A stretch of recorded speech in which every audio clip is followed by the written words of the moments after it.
हरे हरे कृष्णा कृष्णा कृष्णा हरे हरे हरे राम राम राम हरे हरे।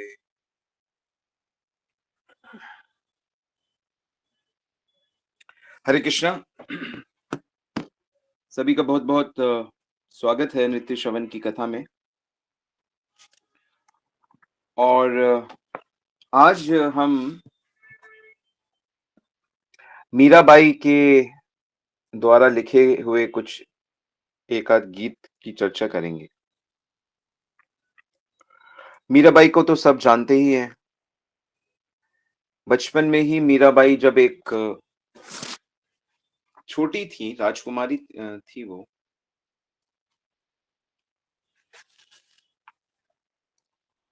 हुआ यूं कि मीरा के मन में इतना लगाव कैसे पैदा हुआ, कैसे उनको अपने गिरधर की विग्रह प्राप्त हुए, बड़ी प्रसिद्ध घटना है। एक बार क्या हुआ कि किसी की बारात जा रही थी, तो मीरा छोटी थी, उनके मन में भी बहुत जिज्ञासा होने लगी कि इतनी अद्भुत आवाजें आ रही हैं। तो रानियों के जो निवास होता है, ऊपर मंजिल से वो नीचे झांक कर देखा, तो बारात की ओर इशारा करते हुए अपनी माँ से पूछा, माँ ये क्या है ये? तो माँ ने, वो भी देख रही थी, और बारात जाती है तो स्त्रियों का तो विशेष झुकाव होता है। ये बारात है बेटी। तो बारात क्या होती है माँ? तो माँ ने मीरा को, मतलब उसकी उत्सुकता को, उसकी जिज्ञासा को शांत करते हुए कहा कि बारात वो होती है जिसमें एक वर और उसके परिवार वाले कन्या के घर गाने बाजे के साथ जाते हैं। तो बच्चे जैसे प्रश्न पूछते ही रहते हैं, तो माँ ये वर क्या होता है? माँ ने समझाया कि वर वह लड़का होता है जिसका किसी कन्या के साथ विवाह होता है। तो मीरा बारात को और उस वर को, दूल्हे को बड़ी उत्सुकता से देखने लगी। तो उसने विचार किया कि कन्या तो मैं भी हूँ। जब हर कन्या का वर होगा, तो मेरा भी कोई ना कोई वर अवश्य होगा।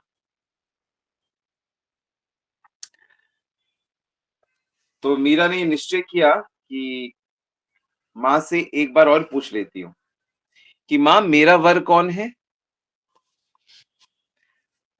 मेरा वर कौन है? तो माँ को तो ऐसा कोई उम्मीद तो थी नहीं कि ये क्वेश्चन भी मीरा पूछ सकती है।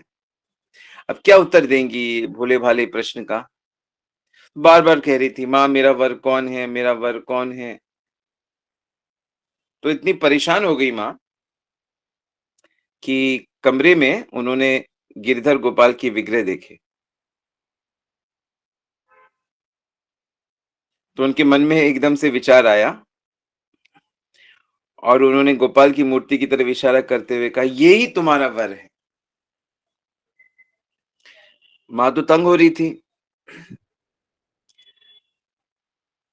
तो माँ ने सोचा कि अब तो कम से कम इससे बच जाएंगे। बस ये मेरा वर है, ये मेरा पुरुष है, ये मेरा स्वामी है। तो भोली मिट्टी, संस्कार और पीछे जन्म के प्रारब्ध और पीछे जन्म के संस्कार यदि सही समय पे सही डायरेक्शन में आ जाएं, तो उसी डायरेक्शन में जीवन चलता है।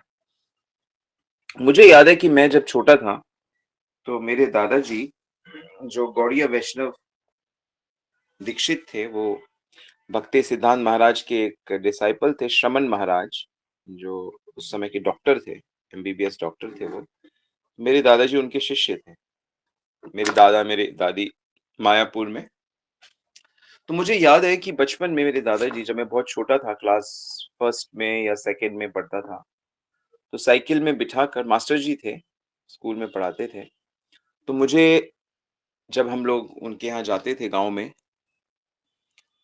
तो मुझे वो गौड़िया मठ ले जाते थे। वहाँ मुझे याद आता है अभी भी, बहुत सारे लाल कपड़े के डंडे पकड़े हुए साधु, और मेरे दादाजी सबके पास ले जाके मेरे को दंडवत कराते थे उनको। दंडवत करो, और वो लोग मुझे मेरे को याद है किसी-किसी ने मुझे प्रसाद भी खिलाया होगा अपने हाथों से।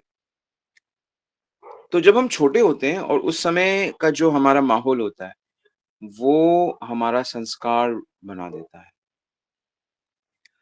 इसलिए छोटे बच्चों को अगर आप सावधानी से भक्ति में नहीं लगाएँगे और उनको आप टीवी के आगे छोड़ दोगे, मोबाइल के आगे छोड़ दोगे, तो आप वास्तव में उनके भविष्य के साथ खेल रहे हो। न जाने कौन-सा संस्कार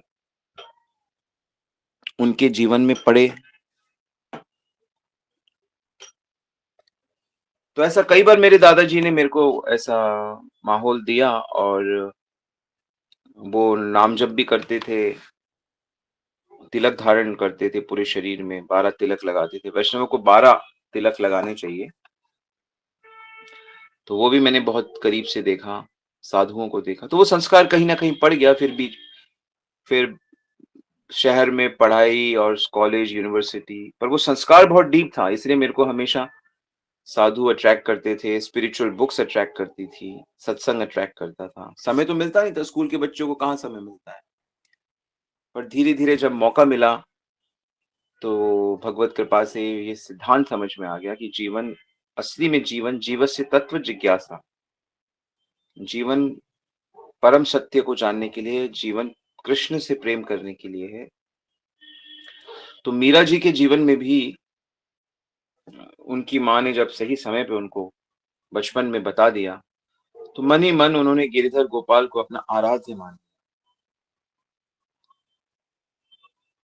और जो मीरा का कृष्ण प्रेम हुआ, बचपन से था, ऐसा पक्का प्रेम हो गया कि न जाने अब जब तक ये पृथ्वी रहेगी, जब तक ये चलता रहेगा, ये परंपरा चलती रहेगी, तो मीराबाई की ख्याति रहेगी, उनके गीत रहेंगे, उनकी भक्ति से लाखों लोग भगवान के प्रति आकर्षित होते रहेंगे।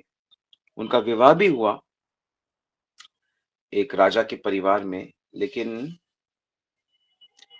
जो मन था, जो प्रेम था, मीरा वास्तव में एक परफेक्ट एग्जाम्पल है कि कैसे हमारा तन और आत्मा भिन्न है। हमारे तन को बांधा जा सकता है, रोका जा सकता है, लेकिन हमारे मन को, हमारे प्रेम को रोका नहीं जा सकता। और कैसे अपने सब कर्तव्यों को करते हुए भी हम भगवान की राह में दृढ़ हो सकते हैं। तो मैं आज मीरा की जीवनी चर्चा नहीं करूँगा। मीरा जी की जीवनी हम बहुत डिटेल में चर्चा करेंगे आगे चलकर।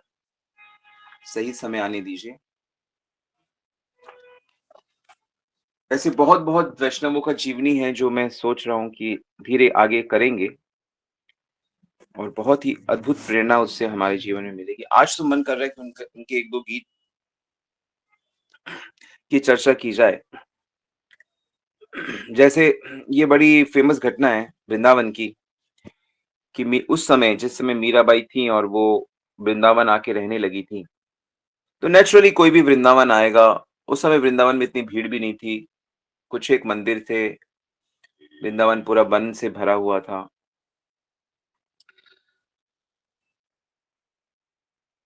तो उस समय जीव गोस्वामी, हमारे जो 6 गोस्वामियों में से जीव गोस्वामी, वो परम आचार्य, सबसे प्रतिष्ठित आचार्य थे। तो मीराबाई ने उनसे मिलने के लिए, दर्शन के लिए उनसे समय माँगा, तो उत्तर मिला कि आचार्य जी स्त्रियों से नहीं मिलते। तो मीराबाई ने तुरंत यह उ उत्तर दिया, प्रश्न पूछा कि क्या वृंदावन में कोई दूसरा भी पुरुष है? मैं तो समझती थी कि एक ही पुरुष रहता है यहाँ पे। तो जब ये उत्तर उन्होंने देखा जीव गोस्वामी ने, तो उनको समझ में आ गया कि ये तो असाधारण भक्त हैं, क्योंकि इस तरह से कोई और सोच नहीं सकता। वास्तव में मनुष्य जब मुख खोलता है, जब बोलता है, तो उसके बोलने से पता लग जाता है कि उसकी चेतना कैसी है। कहते हैं ना कि अंग्रेजी में कहावत है कि fool is a fool until he speaks. कि एक मूर्ख तब तक पता नहीं चलता मूर्ख का जब तक वह बोले ना। बोलने से हमारी बुद्धि का, ज्ञान का, चेतना का पता लगता है। इसलिए बड़े सोच समझ के बोलना चाहिए। बोलना कम चाहिए मनुष्य को। भगवान ने 1 कान 2 कान और 1 मुँह दिया है, इसका मतलब है कि 2 ज़्यादा सुनना है, बोलना कम है। और बोलना भी क्या, भगवत नाम लेना और भगवत गुणगान करना चाहिए। तो वो तुरंत मीरा जी को बुलाया और मीरा जी को प्रणाम किया और अपनी इस बात के लिए क्षमा माँगी और हरि चर्चा होने लगी दोनों महान भक्तों में। तब फिर जब मीरा जी ने प्रश्न पूछे, तो उन्होंने उन प्रश्नों के उत्तर तो दिए ही और साथ में बताया कि कैसे श्री कृष्ण चैतन्य महाप्रभु के रूप में आए और उन्होंने ही ये वृंदावन री ओपन किया है, दोबारा से प्रकट किया है। वृंदावन लुप्त हो गया था। तो गौड़ीय वैष्णवों ने इस वृंदावन को चैतन्य महाप्रभु ने और उनके शिष्यों ने वृंदावन बनाया है ये। अभी भी आप वृंदावन जाओगे तो वहां पर 7 मंदिर हैं जो जिनको सप्त देवालय कहते हैं। 7 मंदिर, मदन मोहन मंदिर से शुरू करके मदन मोहन मंदिर, श्याम सुंदर मंदिर, दामोदर मंदिर, राधा रमन मंदिर, राधा गोकुलानंद, राधा गोपीनाथ और राधा गोविंद देव। ये 7 मंदिर जो जो नाम लिए ये सप्त देवालय सबसे प्रथम मंदिर है। तो ये हरे कृष्णा और गौड़ीय वैष्णवों के मुख्य मंदिर जो उनके हमारे आचार्यों ने इनको बनाया। और ये फिर शिला प्रभुपाद ने इस्कॉन, राधा कृष्ण बलराम मंदिर, राधा श्याम सुंदर मंदिर बनवाया। तो मीरा को जब पता लगा कि मेरे प्रभु इस रूप में आए हैं तो वो भी बड़ी विस्मित हो गई, क्योंकि उनको इसका परिचय नहीं था। और जैसे आजकल भी बहुत से लोगों को पता ही नहीं है कि चैतन्य महाप्रभु राधा कृष्ण के युगल अवतार हैं। मतलब श्री कृष्ण राधा का उनके प्रति जो प्रेम है, ये भगवान की गोलोक वृंदावन में इच्छा हुई कि मेरी जो राधा है मुझसे सर्वाधिक प्रेम करती है और मेरे भक्त लोग सब मुझसे बहुत प्रेम करते हैं। तो मेरे भक्तों को मुझसे प्रेम करके जो आनंद आता है वो आनंद कैसा है? मेरे से प्रेम करने की महिमा क्या है? मेरा प्रेम आस्वादन करके राधा को क्या सुख मिलता है? मुझे भी वो सुख प्राप्त करना है। मेरी भक्ति से जो सुख, इसीलिए भगवान कृष्ण श्री राधा जी के भाव को अंगीकार करते हैं, स्वीकार करते हैं, यानी उनके मन को स्वीकार करते हैं और एक अद्भुत रूप धारण करते हैं जो चैतन्य महाप्रभु का रूप है। तो फिर मीरा ये गीत लिखती है जो चैतन्य महाप्रभु को समर्पित है। तो आगे चल के अभी जैसा ट्रेंड चल रहा है, करोड़ों लोगों को चैतन्य महाप्रभु के इस प्रेम का पता चलेगा, तो वो सब भी है। जैसे हम सबको भी पता लगा, मैं तो खैर वहीं से था, मायापुर धाम से ही, लेकिन मुझे पता नहीं था ये कि हरे कृष्ण क्यों करते हैं या इतने देशी-विदेशी लोग क्यों इतना हरि भक्ति में आ रहे हैं, मुझे नहीं मालूम था। मुझे लगता था जैसे कि बाकी संप्रदाय हैं, ये भी ऐसे ही इससे अट्रैक्ट हो रहे हैं, दुखी होकर थोड़ा इंडिया का कृष्ण कृष्ण, राम राम ऐसे। मुझे नहीं मालूम था कि ये इतना गहरा है, इतना सुंदर है। हालाँकि जिनके जीवन में गुरु नहीं होते हैं या जिनके जीवन में शास्त्र नहीं, ठीक मार्गदर्शन नहीं होता, वो लोग इसको कलुषित कर देते हैं। वो हरे कृष्णा भी करते हैं और वो बीड़ी भी फूँकते हैं। वो हरे कृष्णा भी करते हैं और वो अवैध संग भी करते हैं। वो हरे कृष्णा भी करते हैं और वो मद्यपान भी करते हैं। वो गाली भी देते हैं। तो इस तरह के बहुत से इनको अपसंप्रदाय बोलते हैं। ये तिलक भी धारण करेंगे, कंठी भी पहनेंगे, लेकिन जो व्यसन है, वो नहीं छोड़ पाते, क्योंकि वह गुरु के शरणागत नहीं होते। तो भक्ति विनोद ठाकुर जी ने, भक्ति सिद्धांत महाराज ने, श्रीला प्रभुपाद ने इन आचार्यों ने इस हरे कृष्ण को डूबने से बचाया और इसको ऐसा स्थापित कर दिया। अभी भी स्थापना चल रही है, अभी भी बहुत ऑर्गेनाइज्ड हो रहा है। तो धीरे-धीरे, ताकि बुद्धिमान लोग, समझदार लोग, जो सिंसियर लोग हैं, वो चैतन्य महाप्रभु की शिक्षाओं को के अनुसार जीवन को जिएँ। और इसी का परिणाम है कि भारत के लगभग हर शहर में इस्कॉन के मंदिर बन रहे हैं। लेकिन ये कि अभी भी जो उस मंदिर में रहते हैं, ज़्यादातर लोग सिद्धांत को उतना अच्छे से समझते नहीं हैं। वो लोग भी फिर व्यसनों में गिर जाते हैं, गलतियाँ करते हैं। ये आम आम चीज़ है, लेकिन जो स्कोप है, वो बहुत बड़ा है। तो मीरा जी ने एक गीत लिखा, अब तो हरि नाम लो लागी रे। हरि नाम की लौ, जो लौ होती है ना, दिया की, दीपक की लौ जलती है। तो अब तो हरि नाम लौ लागी, बड़ा फेमस गीत है। अब तो हरि नाम लौ लागी, सब जग को यह माखन चोर। तो मतलब श्री कृष्ण प्रसिद्ध माखन चोर के रूप में प्रसिद्ध है, जबकि उन्होंने अब वैरागी नाम धारण किया है, क्योंकि चैतन्य महाप्रभु सन्यासी हैं।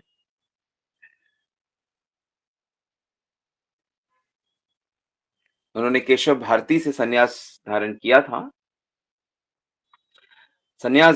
था, लेकिन वो गुरु थे ईश्वरपुरी के। उनके गुरु थे, चैतन्य महाप्रभु के गुरु थे ईश्वरपुरी, जो माधवेंद्रपुरी के शिष्य थे। तो ईश्वरपुरी बहुत सादगी से भरे कृष्ण प्रेमी थे, भगवान जिनके शिष्य बने हैं। गया में जब महाप्रभु गए थे अपने पिता का पितृ दान करने, श्राद्ध करने, तो वहां पर विष्णु पद मंदिर है। आप लोग जब गया जाएंगे, बहुत सुंदर, फल्गु नदी के किनारे एक विष्णु पद मंदिर है, जहां पे भगवान विष्णु के चरणों का छाप है, एक सुंदर शिला में। तो गय रूपी जो राक्षस था, उसने ही ये कहा था कि प्रभु मेरे ही हृदय पे पैर रखिए आप। तो गय रूपी असुर के उसमें हृदय में पैर, इसलिए गया उसके नाम से पड़ा। वो भगवान का भक्त था, बना।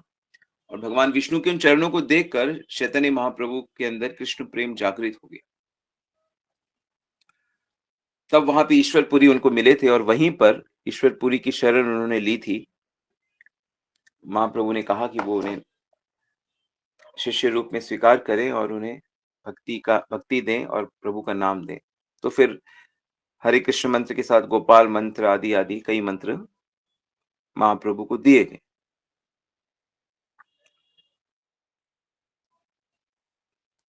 तो उसके बाद चैतन्य महाप्रभु का प्रेम, फिर उन्होंने सारे भारत में और सारे बंगाल में उसको, उनकी ख्याति हुई और सब भक्त बने। तो परम लक्ष्य, तो सब जग में माखन चोर, नाम धर्यो बैरागी, कहाँ छोड़ी वो मोहन मुरली, कह छोड़ी सब गोपी।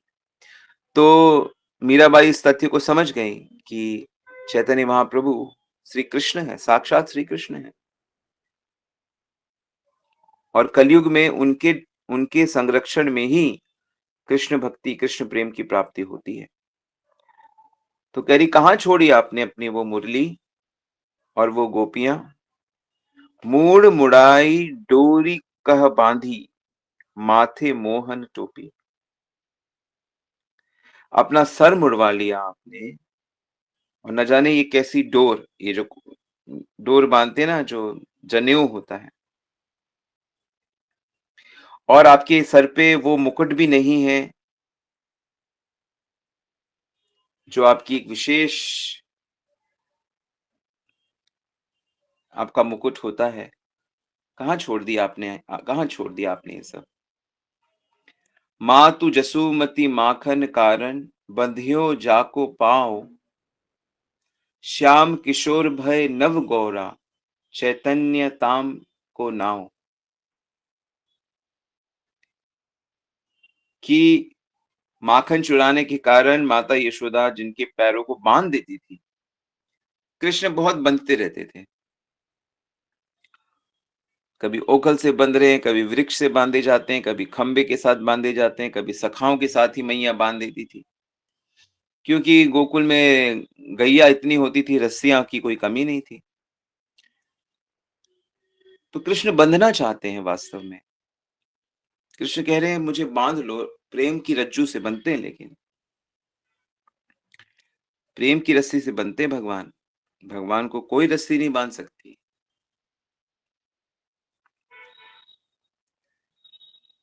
श्याम किशोर भय नव गोरा। अब वही श्याम रंग जिसका था, श्याम रंग जिनकी अद्भुत शोभा थी, अब वही गौरांग रूप हो गए और उनका नाम चैतन्य पड़ा। महाप्रभु का सन्यास नाम कृष्ण चैतन्य स्वामी था, जो कृष्ण को हृदय में प्रकट कर देते हैं, जो कृष्ण को हृदय में जगा देते हैं, उनको कृष्ण चैतन्य कहा जाता है। क्योंकि चेतना जो है वो कृष्ण से ही आती है, इसलिए भी कृष्ण चैतन्य उनका नाम पड़ा। पीतांबर को भाव दिखावे, कटि कोपिन कसे, दास भक्त की दासी मीरा, रसना कृष्ण रटे। तो आपने वो पीतांबर छोड़ दिया है और अब आपने कोपिन लंगोट पहन लिया जो साधु लोग पहनते हैं। अपने पीतांबर को छोड़ दिया आपने,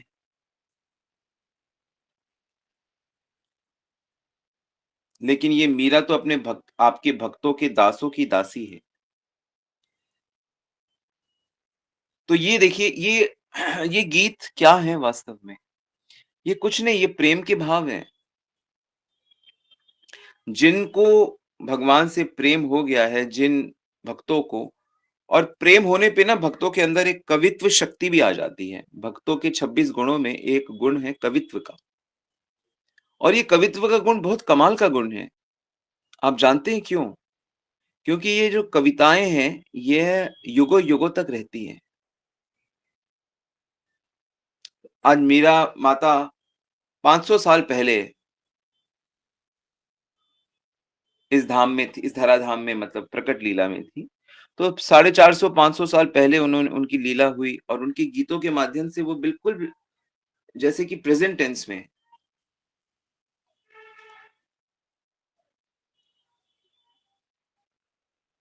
तो देखो सिद्धांत कितना सही है कि हमारा जो सिद्धांत है, हमारा सिद्धांत बड़ा बनना नहीं है। हमारा सिद्धांत उस बड़े को स्वीकार करना है। वो बड़ा कौन है? श्री कृष्ण। वो बड़े कौन है? कृष्ण भक्त। तो हम कौन हैं? हम भक्तों के दास हैं। ये वाला मन, और मैंने देखा है कि जितने भी प्रेमी भक्त हैं, उनकी गीत मैं देखता हूँ, ये तो फिलोसॉफिकली बिल्कुल परफेक्ट हैं। यहाँ कहीं कोई गलत बात नहीं है, गलत सिद्धांत नहीं है।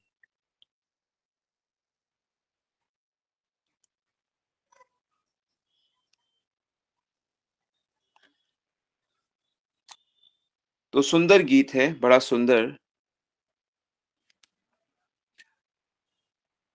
तो आप लोग इस गीत को सुन भी सकते हो। आई एम श्योर यूट्यूब में आपको मिल जाएगा ये। अब तो हरि नाम लौ लागी रे,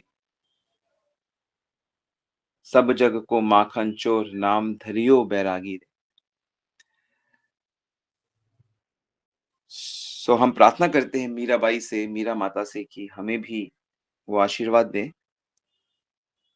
और ऐसा ना सोचो कि वो हमारी बात नहीं सुन सकती।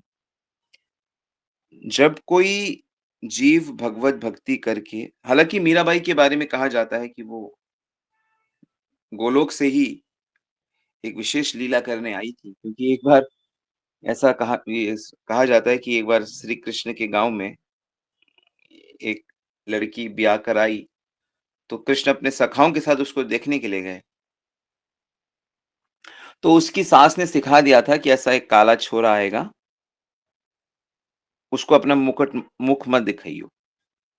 उन्होंने उसको ऐसा चढ़ा दिया था। तो कृष्ण तो बदनाम थे क्योंकि वो सबको छेड़ते थे, तो उसने भी बात मान ली। तो तो जब वो आई तो मीरा ने घूंघट ही नहीं उठाया उठाया, बड़ी जिद करी तो उठाया नहीं। तो फिर एक दिन क्या हुआ कि अब पहले के समय तो सब बहुएँ पनघट में जाती थी पानी भरने, कपड़े धोने, स्नान आदि करने, तो वो पनघट गई थी पानी भरने। तो पनघट पे उसने देखा कि एक लड़का खड़ा है जो बहुत आकर्षित कर रहा है, पर उसकी शक्ल नहीं दिख रही क्योंकि वो उसका जो अ, पीछे वाला हिस्सा पीठ दिख रही थी। तो पर मीरा वो लड़की बहू इतनी आकर्षित हो गई कि वो धीरे-धीरे कृष्ण के पास पहुँची कि मैं इसकी शक्ल देखूँ। पर जैसे ही वो कृष्ण के पास पहुँचती तो कृष्ण और आगे चले जाते। तो ये गोपी फिर धीरे-धीरे, धीरे-धीरे और आगे जाती तो कृष्ण और आगे चले जाते, वो और आगे जाते और तो वो तंग आ जाती है कि मैं इसका चेहरा नहीं देख पा रही, तो वो भागती है तो कृष्ण भी भागने लगते हैं और भागते-भागते जंगल में चले जाते हैं। तो ये गोपी भी भागती है, तो कृष्ण कहते हैं कि मैं उस दिन देखने आया था, तूने मुझे अपना चेहरा नहीं दिखाया, ले मैं भी तुझे अपना चेहरा नहीं दिखा और तू पूरा जीवन मुझे ढूँढती रहेगी। तो वही गोपी जो है उस गाँव की, कहते हैं कि वही यहाँ राजकुमारी बन के पैदा हुई और वो पूरे जीवन श्री कृष्ण भक्ति में लगी रही। वो ऐसे गोलोक से इस लीला को जो मीरा जी का जो जीवन है, क्योंकि असाधारण है। हालाँकि बहुत सी स्त्रियों ने बाद में भी कृष्ण के साथ शादी रचाई मीरा जी से प्रभावित होकर। उनकी भी अपनी भक्ति है, लेकिन ये मीरा जी बहुत विशेष हैं। कृष्ण की बहुत प्यारी हैं, बहुत वास्तव में गोलोक वृंदावन या स्पिरिचुअल वर्ल्ड का जो हर प्राणी है ना, वो ऐसे ही मीरा जी की तरह ग्रेट है, बहुत ग्रेट। यहाँ सब एक से बढ़कर एक हैं, लेकिन सब रहते कैसे हैं? बिल्कुल साधारण रूप से, क्योंकि सब के सब परम शुद्ध हैं। यहाँ के राजाओं से भी उन्नत हैं वो। यहाँ तो कोई कंपैरिज़न नहीं, ब्रह्मलोक तक कोई कंपैरिज़न नहीं है गोलोकवासी का। ब्रह्मा, शिव भी गिनती में नहीं आते हैं जब हम आध्यात्मिक पार्षदों से तुलना करेंगे। वो नित्य पार्षद होते हैं। तो ऐसी महान मीराबाई, तो आप ये ना सोचो कि वो आपकी प्रार्थना नहीं सुन सकती। जितने भी संत हैं, जितने भी भक्त जो सिद्ध होते हैं, वो भगवान की तरह ही सबकी बातें सुन सकते हैं, जान सकते हैं। कितना सुंदर सिद्धांत है ये। आप किसी भी वैष्णव से जो आपको प्रिय लगता हो, चाहे वो 100 साल पहले हो, 200 साल, 1000 साल पहले, चाहे लाखों साल पहले नारद जी, व्यास जी, कोई भी ऋषि, सप्त ऋषि हो, भृगु ऋषि हो, दुर्वासा ऋषि हो, वे गणेश जी हो, शिव जी, सबसे आप प्रार्थना कर सकते हो और वो सब आपकी प्रार्थना सुने। लेकिन वो प्रार्थना भक्तिमय हो, तो उसकी बात है। ये क्या सांसारिक पदार्थ माँगना, देह के लिए माँगना, भोगों के लिए माँगना, ये सब क्या है? ये तो आसुरिक, ये तो कम बुद्धि के लोगों की सिद्धांत है। असली चीज़ पे फ़ोकस करना है। तो प्रार्थना करें कि हमें भी कृष्ण के प्रति ऐसा प्रेम प्राप्त हो, आप हमें आशीर्वाद दें और जब कहीं भी जाएँ आप, मीरा जी के मंदिर में जाएँ या कहीं भी उनकी पिक्चर देखें, तो हमेशा और हर वैष्णव के प्रति यही भाव हमें रखना चाहिए। क्योंकि एक बार प्रयास करके अगर हमने उस प्रेम को प्राप्त कर लिया, तो वो हमारे सदा की पूँजी है, कोई छीन नहीं सकता हमको। मीरा जी ही इसको गा के कहती हैं, चोर न लूटे जाको, खर्च न खूटे जाको, दिन-दिन बढ़त जायो, पायो जी मैंने राम रतन धन पायो। ओके, सो हरे कृष्णा, धन्यवाद, श्रील प्रभुपाद की जय, गुरु महाराज की जय।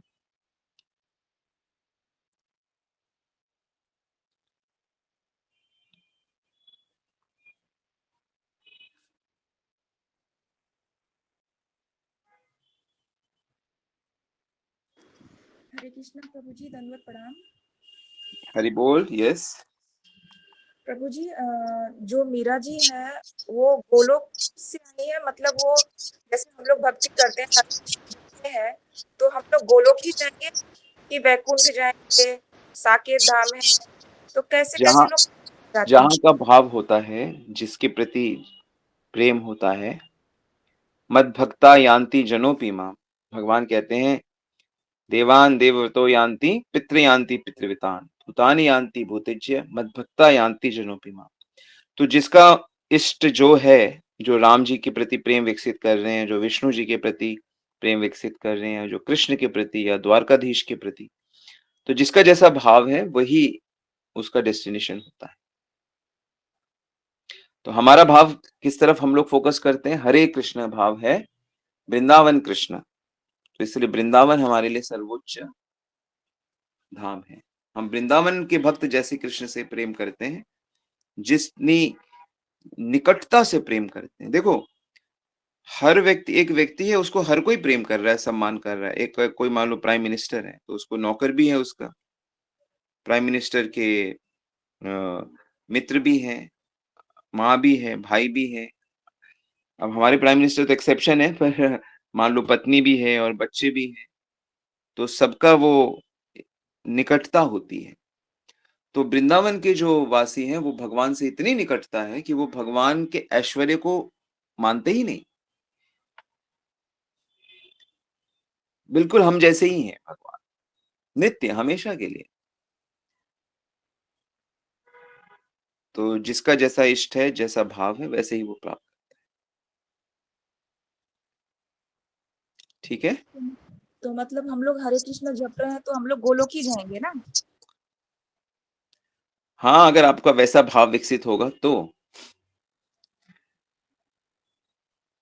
आप बीच में कोई मेडिटेशन करने लगो, आपको नहीं मुझे निर्वाण प्राप्त करना है, मुझे दुखों से, तो फिर आप दूसरी तरफ जा रहे हो। पर इन जनरल यस, आप भगवत धाम ही जाओगे, कृष्ण लोक, गोलोक धाम ही जाओगे।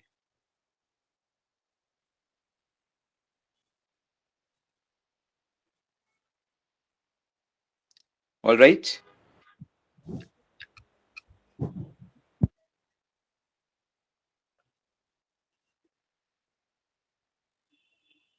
पर जो भक्त होते हैं ना, उनकी भावना ऐसी नहीं होती कि मुझे पर्टिकुलर धाम जाना है। उनकी भावना ऐसी होती है, जो एक्चुअली धाम जाते हैं, कि हमें कहीं नहीं जाना, हमें भगवान आपकी सेवा करनी है बस। हमें बस अपने चरणों में रखो, हमें बस अपना प्रेम दो। तो वो स्वाभाविक ही भगवान उनको जहां मर्जी रख देते। नोट कर लो सिद्धांत। भक्त गोलोक जाने की भी कामना नहीं करता, भक्त भगवान की सेवा की कामना करता। भगवान कहते भी हैं कि मैं सब कुछ देना चाहता हूँ, अपना धाम भी देना चाहता हूँ, लेकिन भक्त मांगता लेता नहीं है। वो कहता मुझे अपनी सेवा से वंचित मत करो बस।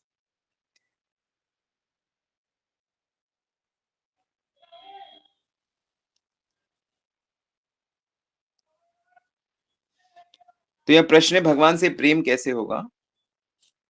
तो बताया ना कि जैसे संसार से कैसे प्रेम होता है, किसी चीज से संसार में कैसे लगाव होता है, बस वही चीज भगवान के नाम, रूप, गुण, लीला और भक्तों के संग करना है। जैसे संसार में किसी चीज को का एसोसिएशन करते हैं, उससे बार बार मिलते हैं, उसकी बार बार बात करते हैं, तो अच्छा लगता है या बुरा लगता है, तो राग और द्वेष ऐसे ही पनपता है। तो इसी प्रकार भगवान के महात्म्य को जानकर, भगवान जितना जानेंगे, जितना भगवान के स्वभाव को जानेंगे, उनके सिद्धांत को जानेंगे, उनके भक्तों को जानेंगे, तो वैसे वैसे भगवान से ऑटोमेटिकली प्रेम होता रहता है। तो हो जाएगा, थोड़े समय की बात है। काजल की कोठी में कालिक लगेगी। कुछ भी कर लो आप। तो ऐसे ही भगवत भक्ति, भगवत भक्तों के संग में कृष्ण चर्चा करते हुए प्रेम होगा।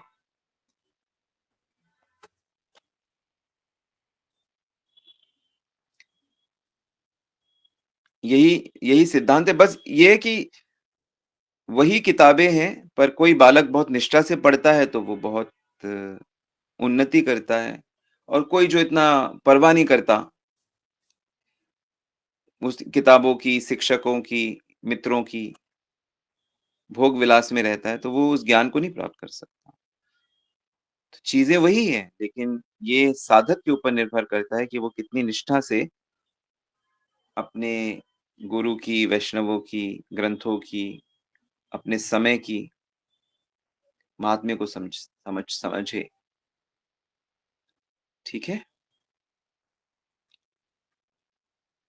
कोई जादू की पुड़िया वाले जैसे नहीं, कोई डंडा घुमा के, ऐसा नहीं है। ऑलरेडी डंडा घूम चुका है हमारे लिए, यहीं तक घूमेगा कि हमको मानव जीवन मिल गया, हमको साधु मिल गए, गुरु मिल गए। अब बस वो हमको जैसे बताया था ना कि हमें एक भूख चाहिए, एक तीव्र डिजायर, वो, और वो हमारी कृष्ण प्रेम की तीव्र डिजायर किस चीज से दबी हुई है? हमारी भौतिक भोग की डिजायर्सों, इच्छाओं से। तो क्योंकि मन एक ही होता है, तो हम अपने एक मन में ये दुविधा है कि ये भौतिक ठीक कर लूं, भौतिक अच्छा कर लूं, इसलिए कृष्ण तड़प आती नहीं है। परंतु धीरे धीरे जैसे भौतिक कल्मश भक्ति के प्रभाव से भौतिक कल्मश हटेगा, तो ये इंटेंसिटी बढ़ती जाएगी।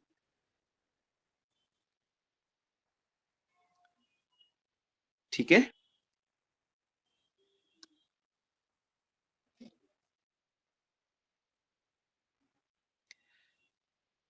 ऑल राइट, सो हम लोग यहाँ रुक सकते हैं आज। So thank you for hearing. वांछा कल्पितरुभ्यश्च कृपा सिन्धुभ्येव च पतितानां पावनेभ्यो वैष्णवेभ्यो नमो नमः। अनंत कोटि वैष्णव वृंद की जय, श्रीला प्रभुपाद की जय, श्री गुरु महाराज। गौर प्रेमानंदी।